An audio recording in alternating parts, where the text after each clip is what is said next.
What's going on YouTube? Today we're going to learn the best way to make dropdowns in Excel and manage the options inside them. Let's get it. A dropdown is a great way to let users select from a list of options. But what about managing what's offered inside your dropdown? By connecting your dropdown to a table, you can easily manage what's inside of your dropdown. Let's go see how it works. Alright, so today we're going to be learning how to make dropdowns. Let's just review how to make dropdowns the regular way. So here in the B1 cell, I'd like to make a dropdown that has all of these options: apple, banana, and pear. And how we do this the old-fashioned way is by clicking our cell where we want the dropdown to be, heading over to the Data tab, and clicking on Data Validation. That's the bottommost button right beside text to columns.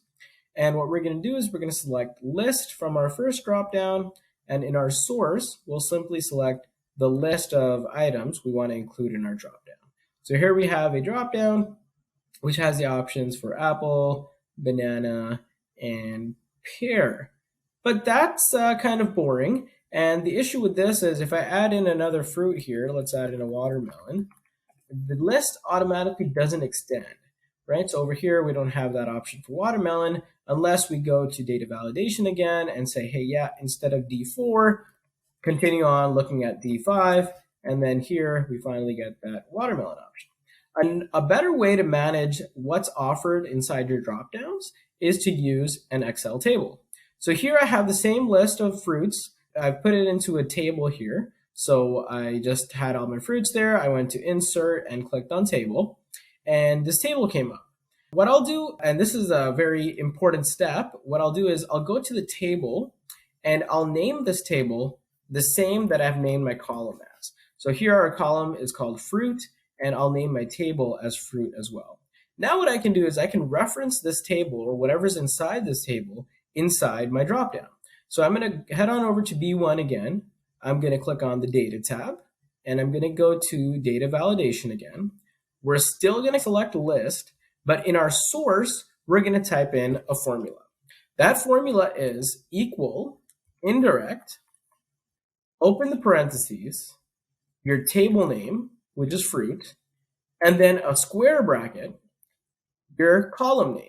So over here, it just makes it easier to have your table and your column name the same thing. So over here, I'm saying that go to the fruit table, go to the fruit column, and whatever's inside there, we want to show in our dropdown. Unfortunately, we can't reference the table on its own, so we do have to use an indirect function, and the indirect function asks for a string value, so we're going to need to have quotation marks inside of our formula. Now we'll click OK, and we'll see that a dropdown has appeared, and in our dropdown, we have the three options that we had in our table. What we can do now is we can add in additional fruits, so let's go watermelon, let's maybe add in a pineapple, right? And you can see that our table automatically extends. And because our table is what's referenced in our dropdown, the dropdown would automatically extend as well.